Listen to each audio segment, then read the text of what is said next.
Shamarree dandeettii sarkasiin qabduun qaamni ishee lafee qabaa jedhamtu.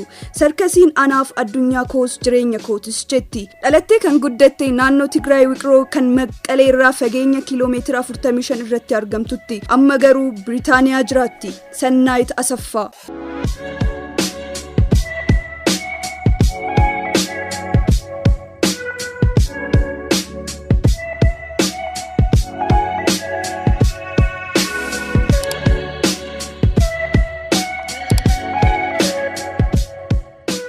Jaallattoota fi kabajamtoota maatii chaanaalii keenya sagantaa keenya har'aatiin dubartii sarkasiin seenaa hojjettee abjuu ishee dhugoomsite tanaan wal isin barsiifna. Hanga xumura qophii keenyatti nu waliin tura.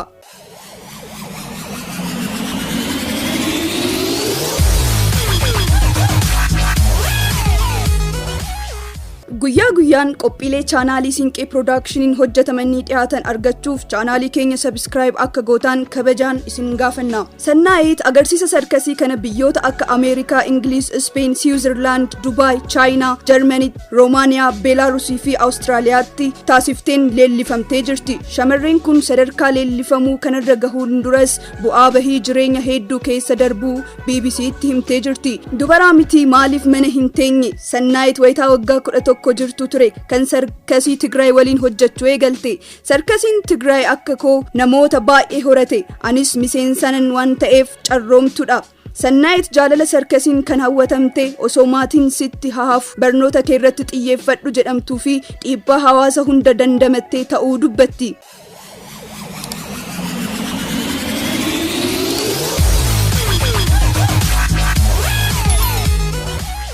Itoophiyaatti maatii keef ni abboomamta. Maatiin koo sarkasiirra barnoota siif wayya jechaa dhiibbaan narraan gahaa ture. Maatiin koo caalaas hiriyaa koorraa dhiibbaa cimaan narra gahaa ture. Ati dubaraa miti mana kee keessa hin teessuu naan jechaa turan. Ani garuu sarkasii waanan jaalladhuuf hin fudhanne ture jetti. Gama biraatiin ammoo fedhii maatii guutuuf osoo yaaltuu sarkasii hojjetaa turte.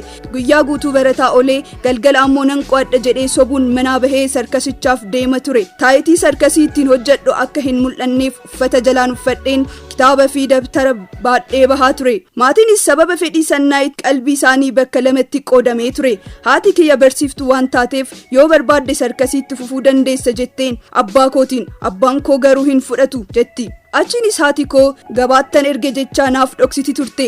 Guyyaa tokko garuu dhimmi abbaa koo dura akka dhaabadhu na taasise tokko uumame.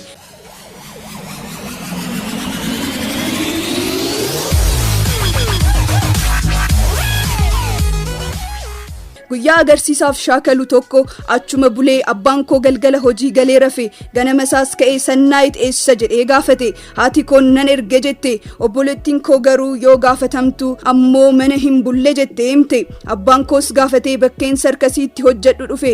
Yoo isa argu bishaanan ta'e attamiin barbaadee akkan argate bitaanatti gale. Na fuudhee manatti galee dhukkee narraa kaase. Reebichi sun garuu akkan caalaa sarkasicha jaaladhu na taasises jetti. Maatiin koo akkana sarkasicha jattiin deebine kan danda'ame hunda raawwatan. Mana barnoota dhuunfaa nagalchan. Taatee abjuun koo akka dhugoomu taasise. Senayt miilli abbaa ishee manaa bahuu eeggachuun gara shaakala sarkasii deemti turte. Manaa yoo dhabamte lolli abbaa ishee itti moffe. Guyyaa tokko lammiin Mongoliyaa tokko shamarran sarkasii irratti hirmaatan adda baasuuf Maqalee dhufte. Kunis Senaytiif taatee abjuu ishee akka dhugoomu taasisedha. Wal dadhabbii maatii ishee waliin qabdus yeroo dhumaatiif dhaabuudhaan waan qalbii ishee keessa jiru hordofuuf onnee argatte.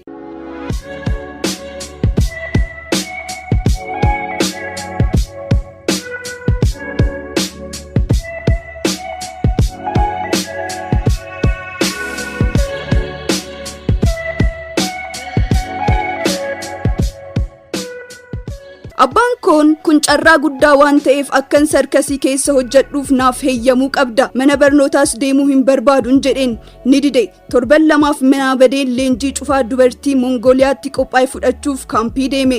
Senayt manaa baduu ishee abbaan ishee obbo Asaffaan fedhiin ishee akka kabajaniif dirqisiise. Kan na mormaa turan hundi na deeggaruu eegalan. Shamarreen waggaa 14 Senayt leenjii lammii Mongooliyaatti kennameef booda gara Chaayinaatti deemuun yeroo jalqabaatiif agarsiisa sarkasii idil addunyaarratti hirmaatte. Imalli Chaayinaa koo baatii 2 gaariif milkaa'aa ture.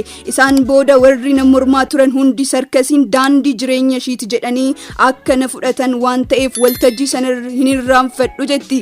Imalli Chaayinaa sunis karrawwan biyyoota biraa baneef. Isaan boodas gareewwan sarkasii Dubaay, Speen, Switzerlanditti argaman waliin agarsiisa dhiheessite. Isaan booda dhuunfaadhaan carraawwan hedduu dhufaniif. Dhugaa dubbachuudhaaf gareedhaan hojjechuun akka qofummaa sitti hin dhagahamne taasisa.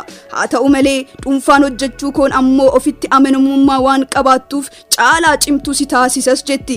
Garee caalaa hojiin dhuunfaan hojjedhe caalaa milkooftuu akkan ta'u na taasiseera jedheen yaadas ni jetti. Senayt biyyoota garagaraatti sarkasii agarsiisuuf wayitaa deemanitti hiriyyoonni ishee achumatti hafuuf yoo yaadan isheen garuu sana hin filanne bakkan bahetti hafuu hin barbaanne. Sababni isaas dandeettiin koo milkaa'uu osoo dandeettii koon milkaa'uu osoo danda'u maalifan hafa jedheen yaadayetti. Biyya barbaaddu keessatti hafuun salphaa ture garuu sarara jireenya kee keessa si baasas jetti.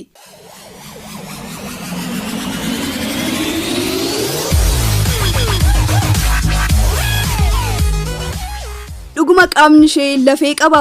Senayt waltajjiiwwan dorgommii America Got Talent irratti Las Vegas, New York, German, Romania Got Talent, Belarus, Australia, Sydney of the House fi Ingilizitti London Palladium irratti daawwattoota ajaa'ibsiiftee turte. Gosti sarkasii Senayt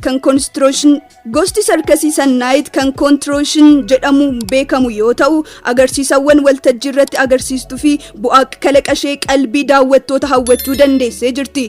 Dhuguma qaamni ishee lafee qaba yoo jedhanis ni dhagahamu. Qaamni ishees akka laastikaatti dadacha'a. Senaytis kun salphaa akka hin taane fi qaama ishee dadachaasuuf guyyaan shaakala akka gootu dubbatti. Ijoollummaa kootii kaasee yoon sarkasii hojjedhu waan dhukkubbiin natti dhagahamu hin se'uun ture. Dugdi koo uumamaan baay'ee dadacha'a ture.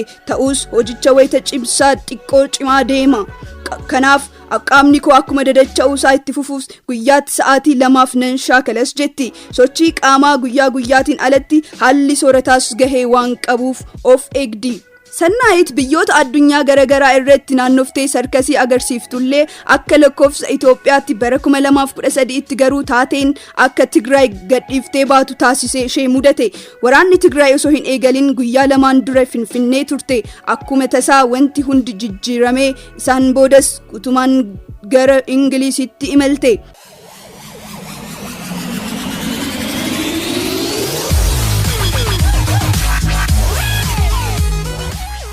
Biyyaa bahamee jireenyi salphaa ta'uu baatullee caala cimtuu ta'uun ala filannoo biraa hin qabdu turte. Biyya haaraa keessatti aadaa fi afaan danqaalee mudatan keessaayi. Senayt danqaaleen kanneen hunda ogummaa isheetiin kutannoo waan qabduuf irra aanuu dubbatti. Sarkasiidhaaf jaalala olaanaan qaba. Qormaata hunda darbee sadarkaa kanarra akkan qaqqabu na taasiseera. Hojiin keetitu si gabachiisa. Kanaaf qormaata hunda dandamachuun ogummaa qabdutti fayyadamuun barbaachisaadhas ni jetti. Senayt sarkasiin alattis industirii fiilmii keessa galuu barbaaddi. Kana dhugoomsuuf ammoo ammatti magaalaa Londanitti taatoo fi meekaappii irratti kolleejjii barataa jirti. Sarkasiin alatti taatoo nan jaaladha. Kontorshiniin walqabatee fiilmii keessa seenuun barbaada. Biyya kanaaf mijataa ta'e keessa waan jiruuf fedhii koo cimsee tan jira jetti. Senayt ogummaa sarkasiitiin waggaa 13f biyyoota garagaraa keessatti agarsiisa irratti hirmaattee jirti. Qormaatawwan hedduu keessa darbee sadarkaa kanarra gahuu kooti leenjiftoonni kiyyaa akka fakkeenyaatti yoona ibsan arguutti warra kaaniif waanan fakkeenya ta'eef baay'een gammada. Dubartoonni cibuu qabaatus jetti. Waaqni biyya keenya nagaa yoo godhe carraa fi milkaa'ina ani sarkasiidhaan argadhe kana shamarran kaanifis akka argataniif gochuuf mana barnoota sarkasii Tigraayitti baneen dubartoota barsiisuuf hawwiin qaba jechuunis BBC'tti himtee jirti.